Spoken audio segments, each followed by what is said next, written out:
Hey everyone, welcome back.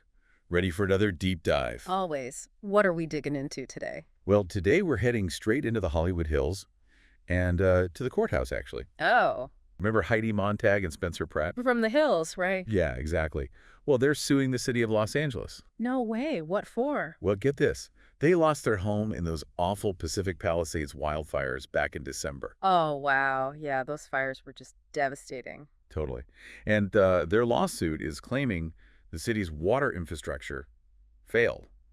And that's what led to, well, their house burning down. So, like, the firefighters couldn't get enough water to put out the flames? That's exactly what they're alleging. Specifically, they're saying the Santa Ynez Reservoir, which was supposed to be like the main water source for that whole area, was offline for repairs. Wait, so they're saying the city knew this crucial reservoir was down during wildfire season? Yep. And that's just the tip of the iceberg. The lawsuit claims the city knew about the needed repairs all the way back in January of 2024, but those repairs weren't going to be finished until, get this, April or May of 2025. Hold on. So they knew for over a year that this essential water source was going to be out of commission during the most dangerous time for wildfires, and they didn't do anything. That's what the lawsuit says. Wow. I mean, you've got to wonder about the city's priorities there. This sounds like a major infrastructure failure, right? Absolutely. And it really gets to the heart of who's responsible when these kinds of things happen. Right, because those fires were just horrific. So many families lost everything. Do you remember just how bad it was? Oh, it was absolutely devastating. Yeah. I mean, we're talking about 28 deaths. Over 12,000 structures were just gone. It's hard to even comprehend that kind of loss. And now we're finding out that it might have been preventable, at least to some degree. So how does the lawsuit actually, work? What are they arguing legally? Well, it hinges on this legal principle called inverse condemnation.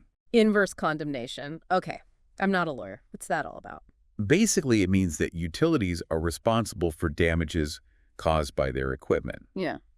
So in this case, they're saying the city's water system is the equipment, and the failure to maintain it directly resulted in all this damage. Kind of like, if your neighbor's faulty wiring started a fire that damaged your house, you could sue them, right? Oh, okay, I see. So it's like holding the city accountable for not keeping its infrastructure up to par? Exactly. They're saying the city had a duty to maintain that water system, and because they didn't, all these people suffered these terrible losses. Right. And it wasn't like a freak hurricane or a totally unpredictable event. Wildfires are pretty much a yearly occurrence in California, right? Exactly. And this wasn't even the first time they had a major issue with this reservoir.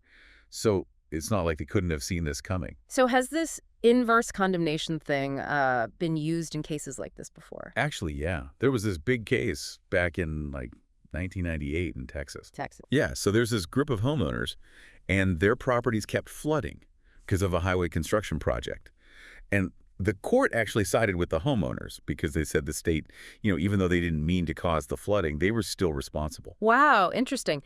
So this lawsuit could actually change how cities prepare for, natural disasters, like force them to take infrastructure maintenance more seriously. It could. And actually, get this, California's governor has called for an independent investigation into the whole state water infrastructure. Really? Yeah, after all these fires. So that's kind of a big deal. It is. So is this just about Montag and Pratt trying to get money, or is it something more than that? I think it's kind of both. I mean, obviously they want to, get back what they lost, but it also raises these huge questions about, how we prepare for disasters, especially with climate change making things so unpredictable. Totally. We're seeing more and more extreme weather events, wildfires, floods, you name it. So our infrastructure's got to be able to handle it.